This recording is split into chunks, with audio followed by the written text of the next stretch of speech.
있어서 그리하시면 내가 낫겠나이다. 아멘. 에르미야는 하나님 앞에 고백하기를 나를 고치소서 그리하시면 내가 낫겠습니다 라고 고백합니다. 지금 이제 이 땅에는 코로나19로 인해서 또한 델타 암부와 오미크론 바이러스 인해서 점점 확산되어 어떤 계속해서 수만 명의 그런 확진자들이 생기고 있습니다. 이 중에 빠져있는 사람들이 지금 이제 사망에 처해 있고요. 또 확진에 걸려서 각자의 의료원이나 병원에 지금 이제 격리 상태가 있고 함께 전통하는 사람들도 자유롭게 생활하지 못한 채 격리하면서 살아가고 있는 이 나라와 민족입니다. 과연 이 나라와 민족이 어디서부터 잘못되었는지 또 어떻게 해서 하나님의 은총 가운데 치료하심을 받아야 할지 우리는 고민할 필요가 있습니다. 특히 예수 믿는 사람들은 예수의 마음을 가지고 중보하는 기도자가 되어야 할 줄 믿습니다. 우리는 이 나라를 바라면서 하나님 치료하소서, 하나님이 고쳐주신다면 이 나라는 낫겠습니다. 하나님께서 모든 확진자와 병 걸렸던 사람들이 고쳐주신다면 낫겠습니다. 그 믿음의 고백이 우리 가운데 있어야 할 줄 믿습니다. 우리가 드리는 기도는 주문이 아닙니다. 무엇인가 주문처럼 달라 외운다 해서 되어진 것이 아닙니다.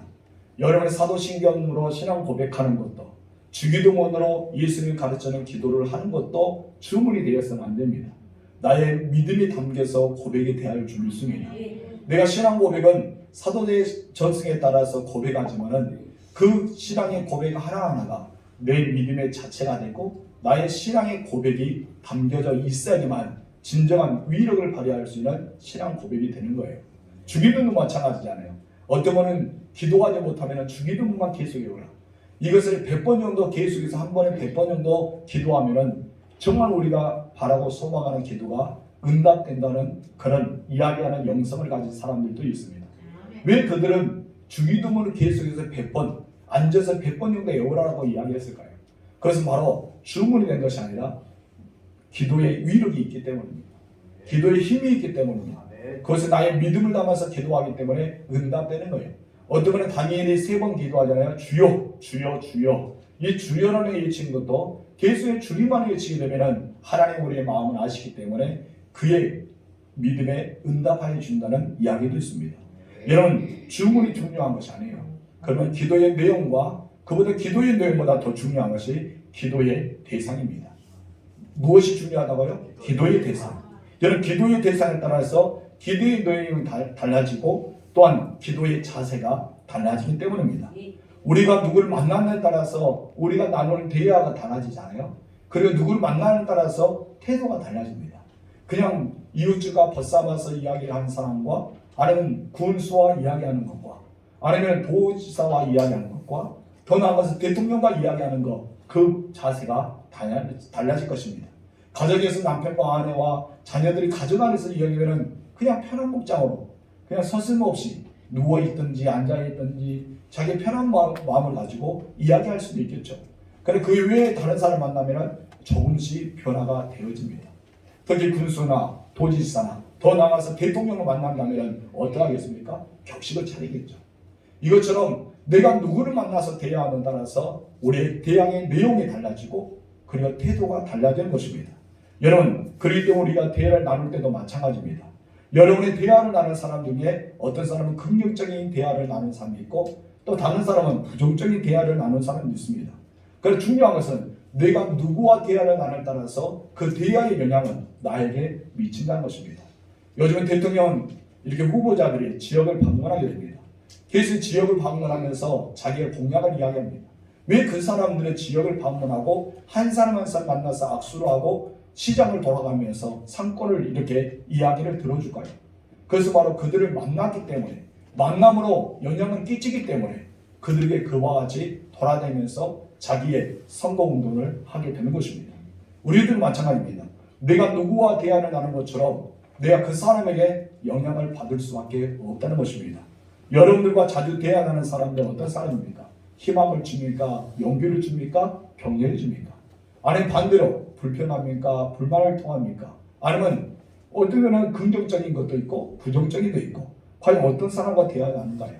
그렇다면 그 대화의 중심 속에 우리는 죄를 범할 수도 있고 아니면 우리 가운데 회복의 은혜가 일어날 수가 있기 때문입니다. 오늘 본문에서 에레미야가 하나님 앞에 기도하죠. 하나님 앞에 기도하는데 세 가지를 하나님 앞에 두고 기도하는 내용이 나옵니다. 그 성화로 첫 번째 자신의 신앙의 고백이 울려 퍼집니다. 나의 신앙은 이렇습니다 하면서 보여주면서 나의 하나님은 이런 하나님입니다 보면서 기도하는 내용이 나오고요. 두 번째는 이스라엘 죄에 대해서 이야기합니다.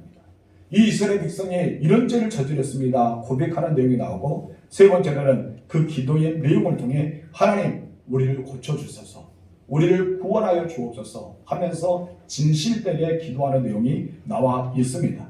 여러분, 우리들은 정말 하나님 앞에 나아가기 위해서 기도의 대상이 중요합니다. 여러분, 연초나 연말이 되면은 많은 사람들이 기도하는 것을 우리는 언론을 통해 보게 되죠. 뉴스를 보게 되면 어떤 사람은 절에서 기도하는 사람, 어떤 사람은 성당에서 기도하는 사람, 어떤 사람은 교회 안에서 기도하는 사람, 어떤 사람은 그 다른 곳에서 기도하는 사람들을 종종 보게 됩니다. 그런다 해서 그 사람들 다 응답을 받는 것이 아닙니다. 왜요? 기도의 대상이 다르기 때문입니다.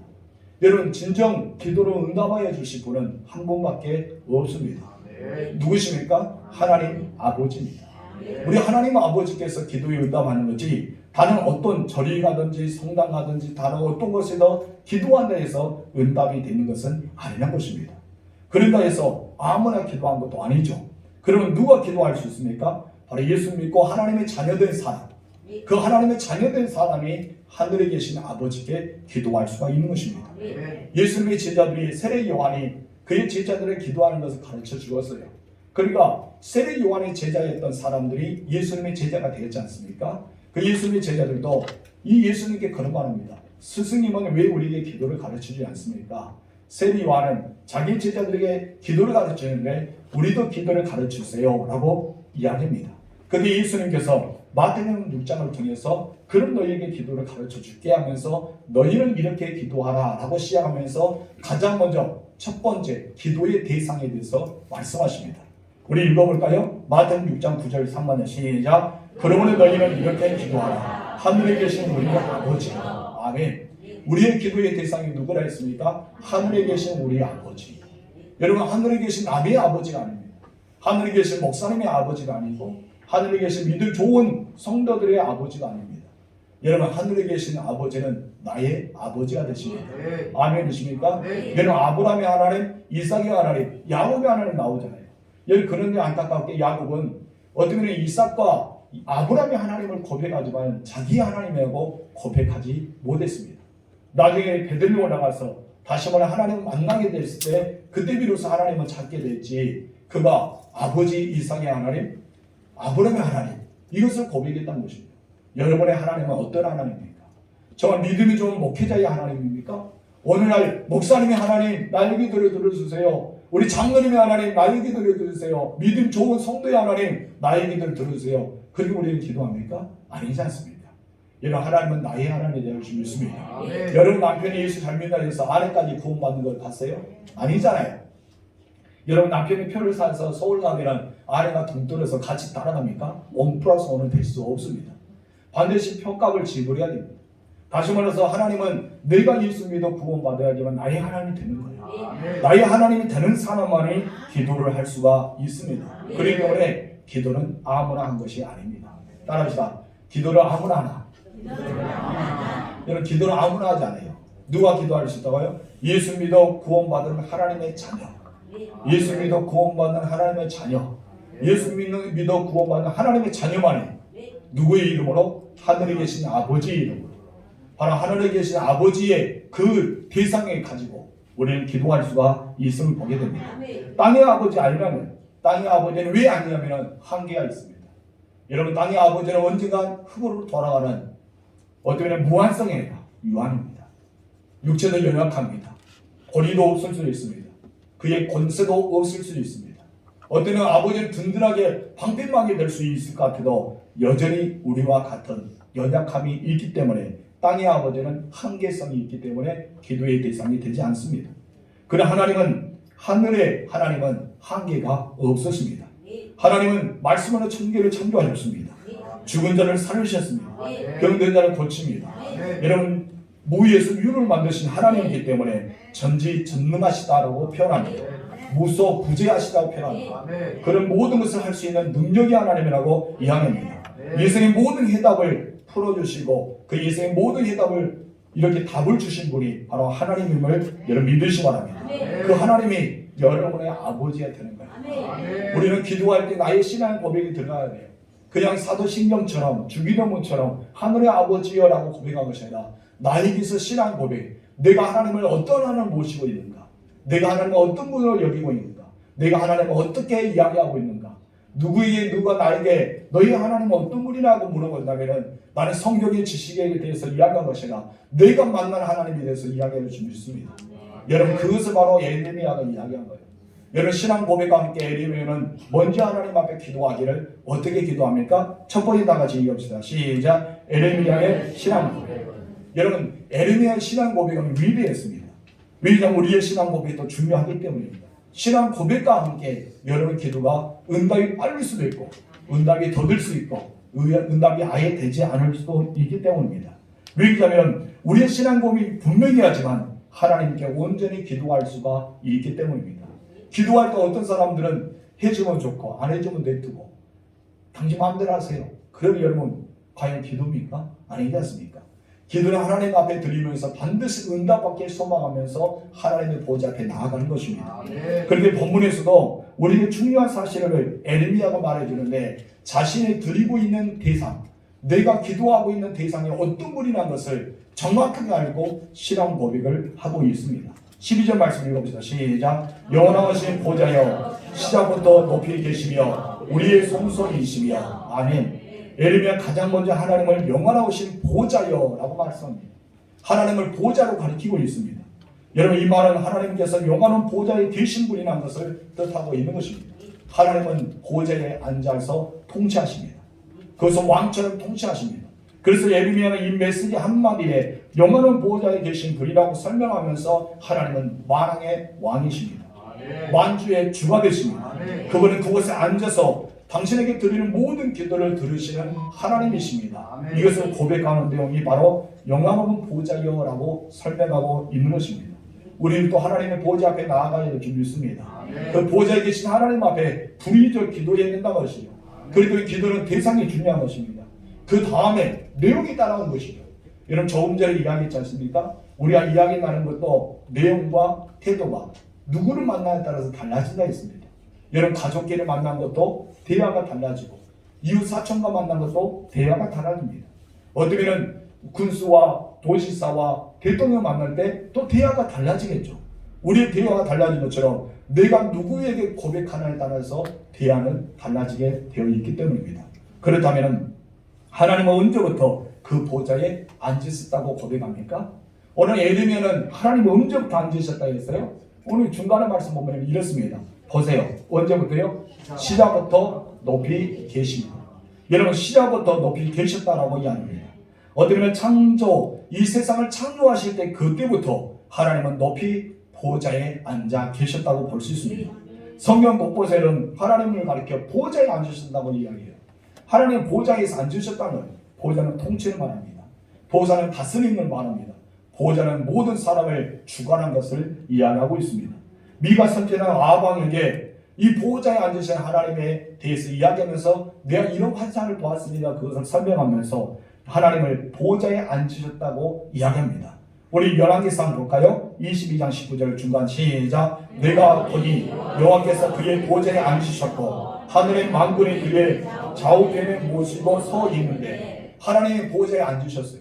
보좌에 앉으신 하나님께서 주변에 뭐가 있어? 천군 천사들이 수많은 군대들이 하나님의 나라의 군대들이 보좌 옆에 서 계시는 것입니다. 여러분 이것을 미가 선지자가 보았어요. 미가 선지자가 보아서 아방에게 내가 당신에게 예언했던 이 메시지는 하나님께서 보좌에 앉으시고 수많은 천군과 천사가 그 옆에 호위하고 있는 것을 내가 보았다. 그 하나님의 이름을 걸고 당신에게 예언합니다 라고 선포하고 있는 것입니다. 여러분의 기도의 대상은 하나님이십니다. 하나님은 그 보좌에 계십니다. 그 보좌에 계시면 수많은 천군과 천사가 호위하고 있는 그 보좌에 우리를 바라보고 기도하고 있다는 것입니다. 그리고 이사야 선지자 마찬가지입니다. 이사야 6장 1절 보면 우시아 왕이 죽던 해에 하나님의 보좌를 보았다라고 자기는 설명하고 있습니다. 우리 다 같이 읽읍시다. 시작. 우시아 왕이 죽던 해에 내가 본즉 주께서 높이 들린 보좌에 앉으셨는데 그의 옷자락은 성전에 가득하였고, 아멘. 그의 옷자락은 어떻게 했다? 성전에 가득했다. 그 말씀에 인용해 보면은 하나님이 이미 지금 이제 보좌에 앉으셔서 여러분이 드리는 예배를 받으시고 있습니다. 여러분 하나님께 드리는 기도를 들으시고 있습니다. 여러분의 찬양을 하나님께서 받으시며 흡정하고 있어요. 그런데 그 보좌에 앉으신 하나님께서 그 옷자락이 어디를 덮어 있다고요? 이 성전에. 여러분 앉아있는 성전에 가득 덮어 있어요. 한마디로 우리는 하나님의 보좌의 그 옷자락에 앉아있는 것 같습니다. 여러분 이 옷자락에 앉아있다는 것을 무엇을 느낍니까? 마치 우리는 성화 속에 예수님께서 어린 양을 딱 안고 있는 것처럼, 어린 아이를 안고 있는 것처럼 그런 모습 속에 품 안에 있는 것과 같다고 생각하지 않습니까? 이것을 가리켜 시편에서는 무엇입니까? 주의 날개 깃으로 덮으셨다고 이야기합니다. 한마디로 주의 옷자락이 성전에 가득했어요. 그렇기 때문에 여러분은 은혜의 보좌 앞에 나와야 됩니다. 이 은혜의 보좌 앞에 나와야지만 우리가 하나님께 예배를 드릴 수 있고 하나님께 기도할 수 있고 하나님의 은혜를 받을 수가 있는 것입니다. 다니엘도 마찬가지입니다. 다니엘 7장 우리가 9절에서 그 이하의 말씀에는 하나님의 보호자를 보았는데 그 보호자의 그 옷자락이 눈과 같이 희다고 이야기하고 그의 머리털은 양털처럼 희다고 이야기했습니다. 그리고 보호자에는 수많은 천군과 천사가 서 있다고 다니엘도 7장에 그것을 보았음을 간증하고 있습니다. 또한 에스겔도 마찬가지입니다. 에스겔 선지자도 하나님의 보호자를 보았는데 1장과 10장에 하나님의 보호자를 보았다고 설명하는데요. 그 내용과 동일하게 보았다는 사람이 있습니다. 누굽니까? 바로 사도 요한입니다. 에스겔 선지자가 보았던 그 시대와 사도 요한이 보았던 시대는 굉장히 멀잖아요. 여러분 엄청난 차이가 있는 그 시대 속에도 동일한 보호자를 보았다는 것입니다. 그 내용을 바로 요한계시록 4장 5장에 기록하고 있습니다. 에스겔 1장과 10장에 기록한 내용이 요한계시록 4장과 5장에 기록하고 있는 거예요. 동일하게 보았다는 것입니다. 이것을 보게 되면 하나님의 보호자를 그 옛날에 아브라함이 보았던 것처럼 그 옛날에 미가가 보았던 것처럼 이사와 에스겔과 다니엘이 보았던 것처럼 오늘에도 우리도 하나님의 보호자를 볼 수가 있다는 것이죠. 그런데 그 보호자는 시대에 따라서 세대에 따라서 달라진 것이 아닙니다. 흩어진 것이 아닙니다. 그 사람이 보았던 보호자 지금도 우리가 보는 동일한 보호자 속에 있습니다. 아니 여러분이 죽어서 하나님 나라에 가든지 아니 주님께서 재림하셔서 우리가 하나님의 나라에 가든지 그 하나님의 나라에 가더라도 그 보호자는 동일하다는 것을 우리는 잊어서는 안 된다는 것입니다. 이것을 보면은 여러분이 하나님 앞에 예배 드리는 것, 하나님께 기도 드리는 것, 하나님께 찬양 드리는 모든 순간들을 하나님 어디에서 듣고 계시는 거예요? 보호자에 앉으셔서 듣고 계십니다. 그 하나님의 보호자 앞에 나오는 거예요. 그리고 우리의 기도의 대상은 하나님이십니다. 우리의 기도의 대상은 하나님이시지만은 우리는 그 보호자 앞에 가까이 나와요. 여러분 다윗을 보세요. 다윗은 자기의 장인이고 이스라엘 초대 왕이었던 사울이 죽이려 하지 않습니까? 그를 몸을 숨길 수밖에 없었어요. 어디에 숨겼습니까? 바로 성소로 나아갑니다. 하나님의 언약궤를 붙잡게 됩니다. 그리고 간절히 하나님께 기도합니다. 왜 다윗이 죽을 수밖에 없는 다윗이 누구든지 다 알고 있는 성소에 왜 왔을까요? 모든 사람이 다 지켜보고 있는 그 성소에 왜 들어갔을까요? 그것에 하나님이 계시기 때문입니다. 자기의 목숨을 걸고 다른 사람이 자기를 볼 줄 알면서도 그것에 나아갔던 것은 하나님 앞에 자기의 사정을 아뢰기 위해서가 것입니다. 다윗은 숲풀에서도 기도할 수 있었어요. 다윗은 어떤 숨을 수 있는 바위 틈에서도 기도할 수 있었습니다. 그러나 다윗은 가장 먼저 하나님의 보호자를 바라보면서 성전에 나가 기도했던 것을 우리는 알아야 될 줄 믿습니다. 여러분 하나님의 보호자는 은혜의 보호자입니다. 우리 그 은혜의 보호자를 받기 위해서 하나님 앞에 은혜를 누리기 위해서 보호자 앞에 나아갈 줄 믿습니다. 그래서 히브리서 기자는 히브리서 4장 16절에 이 영광의 보호자를 은혜의 보호자라고 표현하고 있습니다. 다 같이 읽읍시다. 시작. 그러므로 우리는 긍휼하심을 받고 때를 따라 돕는 은혜를 얻게 하여 은혜의 보호자 앞에 담대히 나아갈 것입니다. 아멘.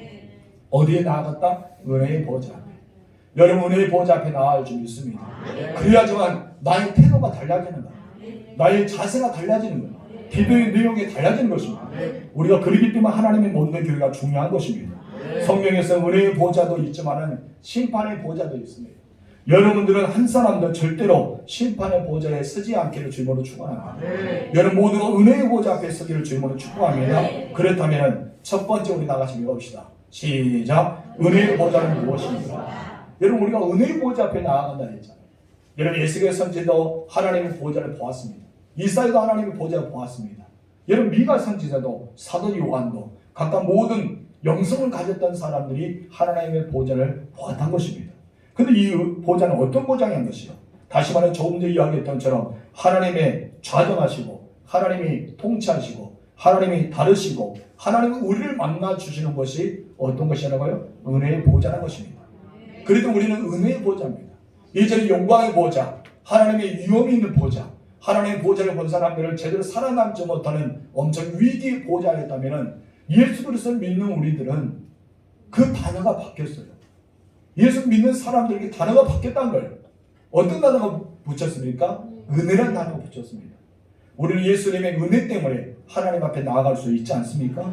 우리는 예수님의 은혜 앞에 하나님 보좌에 나아가는 것입니다. 그럴 때 우리는 그 보좌를 가리켜 은혜의 보좌 앞에 그 가운데 앞에 무엇입니까? 긍휼하심을 따라서 우리는 긍휼하심을 따라서 은혜의 보좌 앞에 나아갈 수가 있습니다. 그런데 문제는 나아갔느냐 나아가지 않느냐 누구에 달려있는 거예요?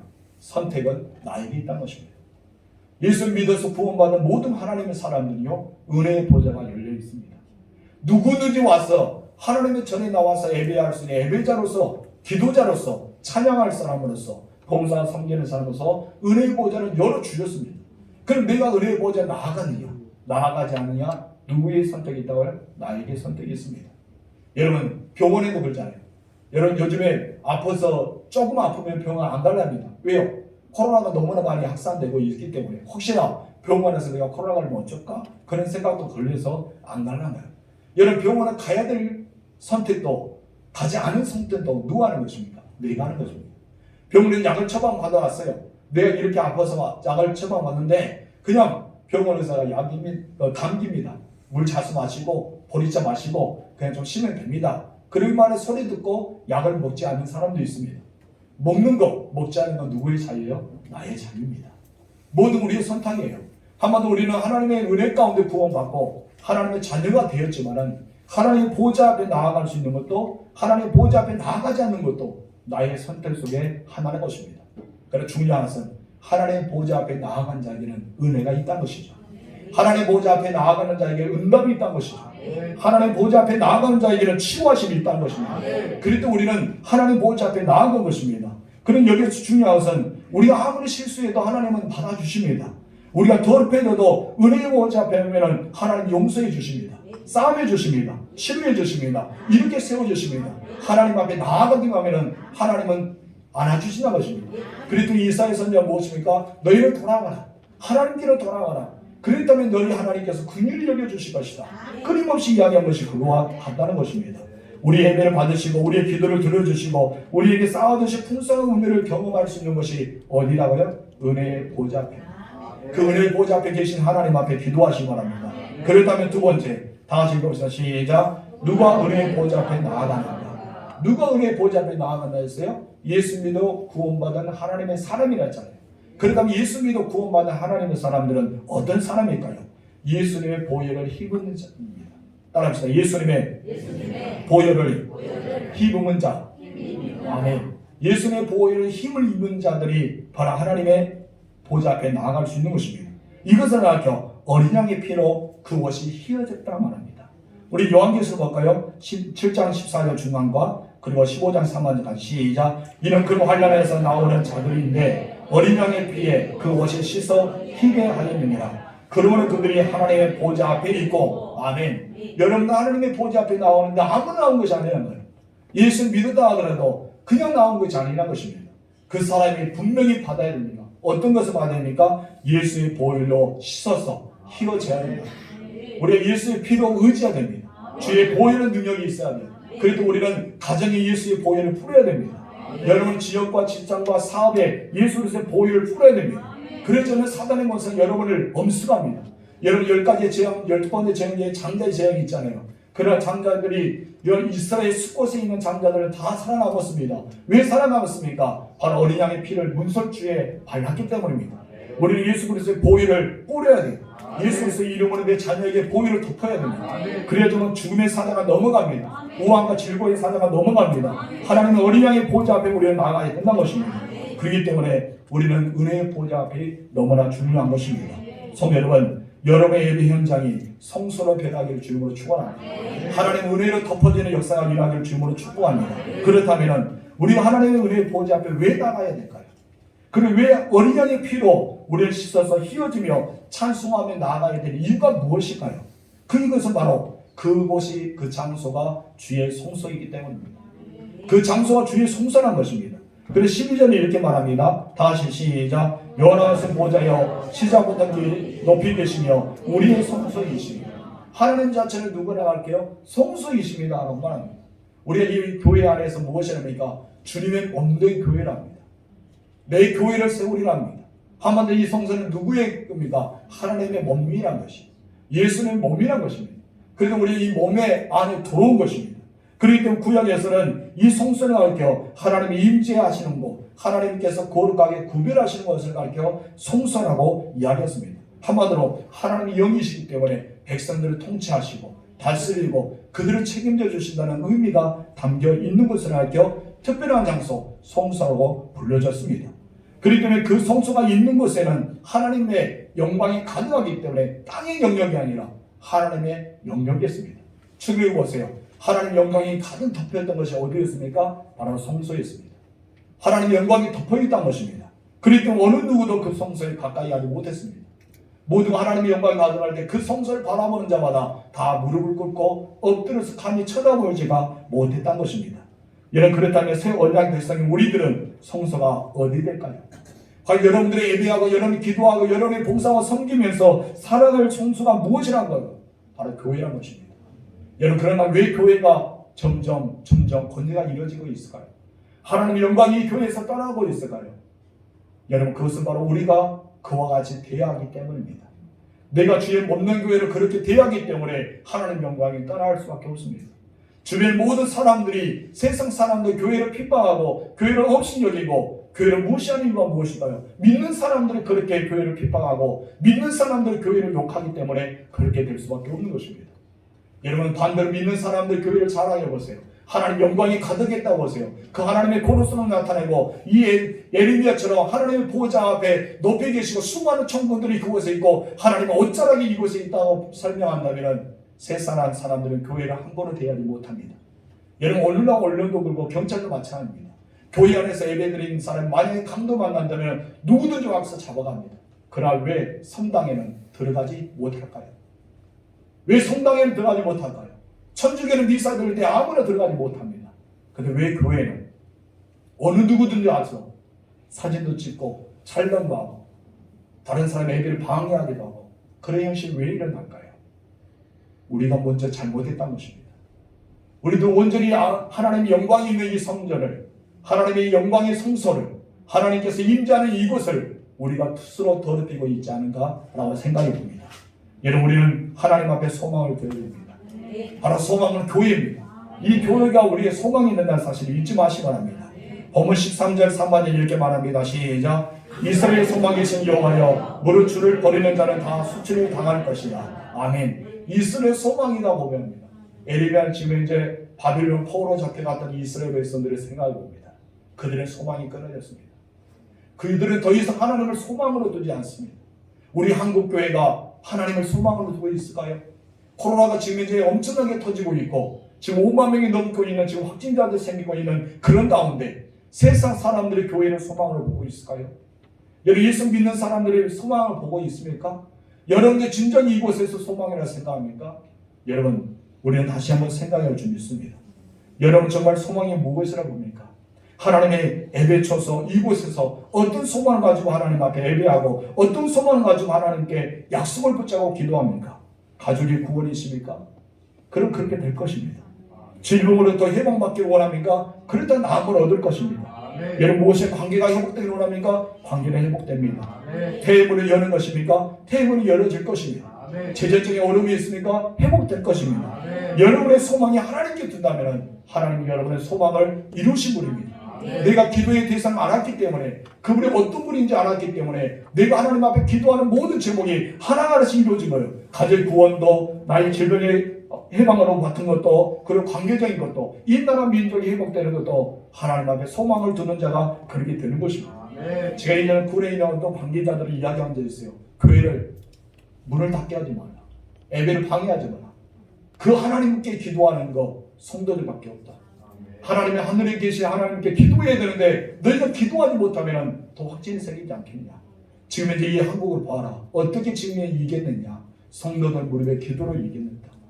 성도는 무릎에 기도가 있어야지만 이 나라가 회복될 수 있다. 그러나 50%, 30%, 20%, 10% 계속해서 예배를 다쳐버리는데, 그들 비대면 예배하는데 얼마나 기도할 수 있고, 비대면 예배 가운데 얼마나 그들의 예배를 진정으로 드릴 수 있고, 비대면 예배하는데 그들이 어떤 삶을 살아갈 수 있겠느냐. 예배가 되지 않는다. 제가 그런 말을 한 적이 있어요. 그랬더니 그분이 예수 믿지 않지만 공감합니다. 맞습니다. 그렇게 생각합니다. 그래서 지금 이 위로부터 내려오니까 우리도 그렇게 할 수밖에 없습니다. 그 말입니다. 세상 사람들은 알아요. 이 교회에서 하나님께 기도한다는 것. 하나님 앞에 기도하면 하나님께서 들으시고 이 땅을 통치하시고 이루어진다는 것을 알고 있습니다. 성도 우리는 그 하나님을 소망으로 여겨야 됩니다. 그래야지 내가 기도가 되는 거예요. 하나님이 나의 소망이 되시고 나의 구원이 되시고 나를 낫게 하시고 나의 모든 문제에서 해결해 주신 분을 알았기 때문에 에릭메아는 기도하고 있잖아요. 여러분이 어떤 문제가 있습니까? 조금 전에 이야기했던 것처럼 가족의 구원의 문제입니까? 아니면 여러분 질병에, 여러분 가족 중에 어떤 질병에 걸렸던 사람들의 문제입니까? 아니면 재정적인 문제와 사업의 문제와 직장의 문제와 인간관계 문제, 수많은 문제가 있습니까? 그랬더니 여러분 그 소망을 하나님께 두십시오. 그리고 에르미야 바라봤던 것처럼 보좌에 계신 하나님을, 높이 계신 하나님, 시작부터 창조부터 시작해서 계신 하나님, 그 높이 계신 성소가 되신 하나님 앞에 기도하십시오. 그러면 여러분 기도는 응답될 줄 믿습니다. 이 나라가 하나님을 바라봐야 됩니다. 이 나라가 하나님을 바라볼 때만이 코로나부터 벗어날 수 있습니다. 세계를 보세요. 지금 세계는 비성경적인 원리로 가고 있잖아요. 이미 미국은, 영국은 무너지고 말았습니다. 성경이 기록된 것을 여러분 삭제하고 있습니다. 동성애 문제 때문에. 비성경이 진료하고 있잖아요. 여러분 세계 곳곳에 지금 이제 난리입니다. 이런 난리와 난리 속에 나옵니다. 이미 천주교는 동성애를 받아들이고 있습니다. 여러분 이런 문제 가지고 있는 이 나라에, 그리고 이 지구촌에 하나님의 통치하신다면 말씀대로 살아가지 않는 나라 어떻게 하겠습니까? 여러분 같으면. 여러분 성경이 있으면 그들은 저주받아 죽을 수밖에 없는 것입니다. 여러분 우리나라도 마찬가지입니다. 지금 이제 대통령 후보자, 어느 후보자는 무엇입니까? 동성애를 옹호하고 있습니다. 강력하게 이야기하고 있습니다. 아니 자랑스럽게 그 사람들을 법으로 만들어야 된다고 이야기하고 있지 않습니까? 이런 시국에 이 나라가 지금 이제 확진에 더 걸릴 수 있는 것은 무엇 때문에 생각합니까? 바로 죄입니다. 무엇 때문이라고요? 죄. 이스라엘 백성들이 70년 동안 포로 생활했던 것이 무슨 죄입니까? 그들의 죄가 있었어요. 그렇기 때문에 우리는 이것을 볼 수 있습니다. 두 번째 다 같이 시작. 이스라엘 백성들의 죄는, 과연 이스라엘 백성들의 죄는 무엇일까요? 이스라엘 백성들의 죄, 우리 이 지구촌과 우리 대한민국의 죄는 무엇일까요? 여러분 하나님께 소망을 두지 않았다는 것입니다. 우리 첫 번째 다 같이 읽어봅시다. 시작. 첫 번째 죄는 이스라엘 소망이신 여호와를 버렸다. 이스라엘 백성들이 버렸단 말이에요. 하나님을 버렸습니다. 여러분은 하나님을 믿고 있다면서 버리지 않습니까? 미국은 하나님을 섬기고 있습니다. 기독교 국가랍니다. 그러나 그들은 하나님을 버리고 있습니다. 이스라엘 백성도 하나님의 백성들입니다. 그들은 선민이었습니다. 그럼에도 불구하고 그들은 하나님을 버렸습니다. 여러분은 하나님을 버리셨습니까? 아니면 여러분들은 하나님을 소망으로 두고 있습니까? 13절 봅시다. 시작. 그 주를 버리는 자는 다 수치를 당할 것이다. 에르미야 이스라엘 죄가 그 수치를 당할 수밖에 없는 것은 하나님을 버렸다고 이야기합니다. 그런데 왜 그들이 하나님을 버릴 수밖에 없었을까요? 하나님의 선포된 말씀이 빠르게 응답이 되지 않은 거예요. 그렇기 때문에 기다리기가 너무 힘든 것입니다. 그들의 원래는 이제 하나님께 비전과 소망이 아니라 불평과 불만이 되게 많았습니다. 그들의 입에서는 계속 불평이 나온 거예요. 불만이 나온 거예요. 그래서 그들이 현실적으로는 점점 답답하다 보니까 하나님을 떠나게 되어 있습니다. 여러분, 언어가 중요한 것입니다. 여러분의 생각이 중요한 것입니다. 여러분 마음이 중요한 것입니다. 여러분 하나님께 소망을 두시고 언어에 은혜로운 언어를 사용하시길 주님으로 축복합니다. 여러분 현실적으로 보세요. 그들은 하나님을 떠났던 거예요. 아담과 하와가 여러분 하나님을 떠나게 되고 하나님의 말씀대로 살아가지 않을 때 그들이 가장 먼저 다가왔던 것이 무엇인지 아십니까? 수치심입니다. 여러분 수치를 당한단 말이에요. 이스라엘 백성들도요. 그들이 하나님을 떠나게 되다 수치를 당합니다. 바벨론 포로로 끌려가는 수치, 수많은 고난을 당하는 수치, 성전을 불타버리는 수치, 성벽이 무너지는 수치, 그들은 수치를 당하고 말았습니다. 이것을 바라보던 에리야 선지자는 기도한 거예요. 하나님, 저들이 하나님의 소망을 두지 않았기 때문에, 하나님을 버렸기 때문에 이와 같은 수치가 있습니다 라고 고백하고 있는 것입니다. 우리는 이 나라 민족을 위해서 기도해야 됩니다. 여러분이 생각하고 있는 그 죄악을 하나님 앞에 고백해야 됩니다. 이 대한민국이 지금 이제 이런 죄를 범하고 있습니다. 저는 용서해달라고, 그들이 하나님 앞에 수치를 당하지 않게 해달라고 우리는 기도해야 됩니다. 두 번째는 무슨 죄가 있습니까? 다 같이 시작. 두 번째는 생수에 거르시는 하나님을 버렸다는 것입니다. 첫 번째는 소망이 있는 하나님을 버리고, 두 번째는 생수에 거르시는 하나님을 버렸다고 13절 하반절에 이렇게 말합니다. 다 같이 시작. 우리 여호와를 떠난 자는 흙의 기록이 되오리니 이는 생수에 거르신 여호와를 버림이니이다. 아멘. 하나님을 가리켜 무엇이 합니까? 생수의 구름, 생수의 온천이라고 말하고 있습니다. 하나님 없이 살 수 없다고 생각하는 사람들은 하나님 버린 것입니다. 하나님 없이도 살아갈 수 없는 것이 바로 죄의 근본이라고 성경은 말하고 있기 때문입니다. 그들이 당한 것은 희망이 아닙니다. 멸망입니다. 그들이 당한 잠시 기쁨이 있지만 그것은 없어지는 기쁨과 같다는 것입니다. 그의 결과는 무엇입니까? 생명책에 기록된 것이 아니라 어디에 기록되었다입니까? 흙에 기록되었다고 이야기합니다. 흙에 기록되었다는 것은 허무함과 멸망을 뜻하고 있는 것입니다. 그들은 허무함과 멸망밖에 찾아온 것이 없습니다. 여러분, 그렇기 때문에 그들은 멸망을 당해서 포로로 잡혀갈 수밖에 없었습니까? 우리 이 나라 민족의 죄를 고백해야 됩니다. 그래야지 하나님의 통치가 이 땅에 온전히 이루어질 수 있습니다. 여러분만이 이 나라를 살릴 수 있는 기도자입니다. 여러분만이 이 나라를 회복시킬 수 있는 기도자입니다. 은혜의 보좌 앞에 나와서 소망이 있어 하나님께 기도해야 됩니다. 그렇다면 어떤 기도를 드려야 될까요? 세 번째, 우리 다 같이 읽읍시다. 시작. 에레미야 기도 내용. 여러분, 에레미야 기도 내용은 무엇입니까? 제목같이 나를 고치소서 그리하시면 내가 낫겠나이다. 나를 구원하소서 그리하시면 내가 구원을 얻으리이다. 이 말씀입니다. 우리 14절 말씀 시작. 여호와여 주는 나를 찬송이시오니 나를 고치소서 그리하시면 내가 낫겠나이다. 나를 구원하소서 그리하시면 내가 구원을 얻으리이다. 아멘. 여러분, 질병 속에 있는 사람들이 이 말을 해보여야 합니다. 이 말을 들으면서 하나님 앞에 보좌 앞에 나와 기도해야 됩니다. 주의 보혈을 덮어주옵소서, 예수 이름을 덮어주옵소서, 주의 성령을 덮어주셔서 나를 치료하시면 그리하면 내가 낫겠나이다. 나를 구원하시면 그리하면 내가 구원을 받겠나이다. 우리는 이 고백이 열려 나와야 될 줄 믿습니다. 여기서 중요한 것은 에레미야가 확신을 가지고 기도하고 있다는 것입니다. 에레미야는 하나님이 나를 고칠 수 있는 라파의 하나님, 나를 치료하시는 라파의 하나님으로 선포하고 있는 것입니다. 여기서 구원은 죄로부터 구원이 아니라요. 그 어떤 것입니까? 생활 속의 구원입니다. 어떤 생활입니까? 내 현재 처하고 있는 생활, 사업의 문제, 직장의 문제, 질병의 문제, 여러분 관계의 문제, 재정의 문제, 수많은 문제, 우리 생활의 문제 아닙니까? 이 생활의 문제를 가지고 하나님 앞에 나아가는 거예요. 그렇기 때문에 나를 구원하소서라는 것은 내가 질병에서 치유할 수 있습니다. 내가 가난해서 부유할 수 있습니다. 나의 가족이 예수 믿어 구원받을 수 있습니다. 수많은 것들이 여기에 나온 거예요. 그래도 우리는 이 메시지가 너무나 중요한 것입니다. 다시 한번 읽읍시다. 시작. 여호와는 주는 나의 찬송이시오니 나를 고치소서 그리하시면 내가 낫겠나이다. 나를 구원하소서 그리하시면 내가 구원을 얻으리이다. 아멘. 너무나 중요한 것이 아닙니까? 근데 여기는 우리는 순서를 잘 알아야 됩니다. 어떤 순서입니까? 하나님이 나를 고쳐주셨기 때문에 하나님을 찬양한 것이 아니죠. 하나님이 나를 치료해 주셨기 때문에, 하나님께 나를 구원해 주셨기 때문에 하나님을 찬양한 것이 아닙니다. 먼저 하나님께 찬송해야 됩니다. 하나님의 찬송을 받아 주옵소서. 그래 나를 고쳐 주옵소서.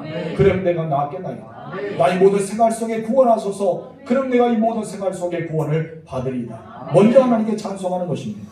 여러분, 기도를 가르친 것도 그렇잖아요. 사도 바울도 기도할 때 어떻게 합니까? 감사함을 하나님께 구하라.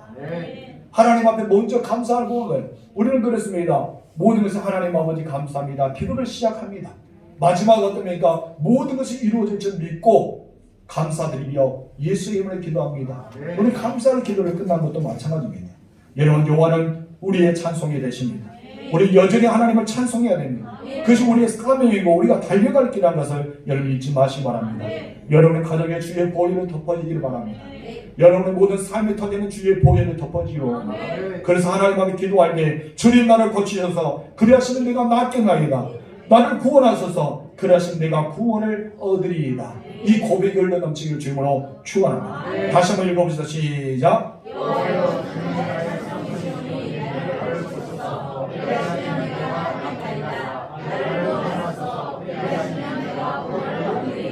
아멘 아멘. 여러분 이 메시지가 여름방학을 맞이하십시오. 이 나라가 코로나 때문에 엄청 힘들어하고 있지 않습니까? 여러분 지금 현재 이 나라에 너무나 코로나가 확산돼서 힘이 걱정됩니다. 학교의 문도 닫히며 수많은 것도 지금 현재 억압받고 있지 않습니까? 우리들이 이 나라를 사랑하는 마음으로 가지고 기도해야 되지 않을까요? 이 나라를 치료한 마음으로 예배미한 마음을 가지고 우리가 충고해야 되지 않을까요? 여러분 가정도 마찬가지입니다. 여러분 자녀들 보세요. 객체 다 나가지잖아요. 모두가 코로나에 노출되어 있어요. 여러분들 안전지대 그래도 여기에서 살고 있어서 안전할지 몰라도 여러분의 자녀들은 수많은 사람들 만나고 있습니다. 여러분 지금 이제 그 대도시 속에서 얼마나 많은 사람들을 만나고 있습니까? 우리는 그들에게 보혈로 덮어줘야 됩니다. 여러분 기도로 덮어줘야 됩니다. 그래야지만 그들이 살아날 수 있는 거예요. 어머니 아버지의 기도 때문에 자녀들이 유지하잖아요. 여러분 그런 어머니 아버지가 떠나버리면 그들이 스스로 기도해야 되는 거 우리가 알고 있지 않습니까? 그러나 우리가 생존에 있는 한, 우리가 생존에 있는 한 여러분의 자녀를 주의 보호자를 덮어주시고 주의 보호를 덮어주시고 소망이신 하나님으로 덮어주시고 우리는 기도하며 나아갈 줄 믿습니다. 여러분 기도를 통해 이 나라가 회복될 줄 믿습니다. 여러분 기도로 가정이 회복되어지고 자녀가 회복되어지고 모든 삶이 회복될 줄 믿습니다. 여러분이 은혜의 보좌 있는 한, 은혜의 보좌 앞에 있는 한, 은혜의 보좌 앞을 위해 기도하는 한, 은혜의 보좌 앞에서 나아가는 한 하나님 여러분을 책임져 주십니다. 그 보좌 앞에 나아가기를 주님으로 축원합니다. 기도하겠습니다.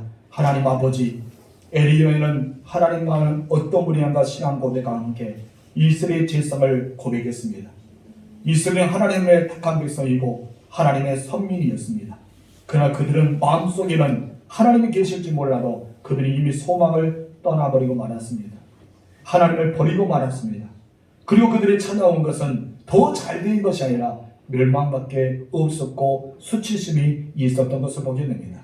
하나님 아버지, 세계 지구촌 곳곳에 코로나 일대가 덮어지지 않습니까? 우리 대한민국에 지금 이제 코로나 일대가 덮어지지 않습니까? 지금 이제 우리가 드리는 예배가 과연 예배가 되어질까요? 우리가 믿는 하나님이 정말 하나님이실까요? 우리는 신앙 고백과 함께 나아가는 우리들이 되게 하옵시고 우리가 이 땅을 하나님 앞에 올려드리게 하옵소서. 이 나라의 재앙을 용서하옵소서. 이 지역의 재앙을 용서하옵소서. 그들이 지금 이제 대통령 선거를 앞두고 있으면서 그 언론에서 이야기했던 그들의 수치심과 그들의 재앙을 불쌍히 여겨 주옵소서. 하나님 아버지, 우리 가정들의 또한 문제가 있어 해결돼야 될 것이 있습니까? 하나님 아버지, 장애의 문제, 질병의 문제, 재정의 문제, 사업의 문제, 수많은 문제를 우리가 주의 보좌 앞에 올려드립니다. 하나님 아버지, 나를 고치소서. 그리하시면 내가 낫겠나이다. 나를 구원하소서. 그리하시면 내가 구원을 얻으리라. 이 고백이 우리의 고백이 되어지게 하여 주시고 하나님 앞에 응답받아서 모두가 하나님을 찬양하는 간증의 주인공이 되게 허락하여 주옵소서. 우리가 은혜의 보좌를 사모하게 하옵소서. 은혜의 보좌 안에 머물게 하옵소서. 은혜의 보좌 앞에 예배하고 기도하고 찬양하고 나아갈 때 하나님의 은혜를 회복하는 것을 경험하는 우리 모두가 되게 허락하옵소서. 하나님은 고칠 줄 믿습니다. 하나님이 치료할 줄 믿습니다. 하나님 회복하여 줄 줄 믿습니다. 하나님 응답하여 줄 줄 믿습니다. 그 영원 하나님은 라파의 하나님이십니다. 그 하나님은 전지전능의 하나님이십니다. 그 하나님이 이 땅을 통치하는 전능정죄하시고 무소부지하신 하나님 앞에 구하오니 하나님 아버지 일하여 주옵소서. 그러면 우리가 그 경험을 통해 주님을 자랑하도록 하겠습니다. 주님 안에 영광 받아 주옵소서. 예수님의 이름으로 기도하옵나이다. 아멘. 복원 찬송 49장 1절 부르겠습니다.